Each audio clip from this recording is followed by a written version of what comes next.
એને કોઈ હારે બને છે? નોકા હું કામ થયા હતા? કોઈ હારે બને છે એમ કહું છું. બાકી જેને તારે ન બનતો ને આપણી હારે શું બને? તારી વાત હાચી.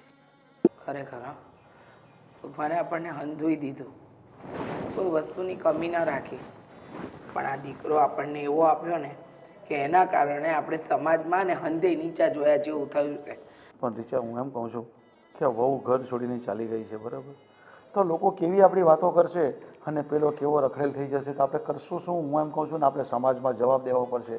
વિચાર તો ખરો તમે કે અહીંયા દારૂ પીને આવતો તો એટલે આપણને એમ કે જવાબદારીનું ભાન નથી ને એટલે આપણે એને જુદો કાઢ્યો, તો ત્યાં પણ ન સુધર્યું. એને એની પત્નીની જવાબદારી પણ ન લીધી, મા બાપની કે ઘરની ન ઉઠાવે તો બરાબર છે, પણ જેની હારે ચોરીના 4 ફેરા ફરીને આવ્યો છે એ દીકરીને દુઃખી કરે છે. મને તો એ ચિંતા થાય છે. અને કંઈક આડોવડું પગલું જો ભરી દીધું ને તો પેલાને તો તું જવા દે ને, કે એને આપણાથી કાંઈ કહેવાશે નહીં અને આ સમાજમાં બદનામી થશે તે અલગ.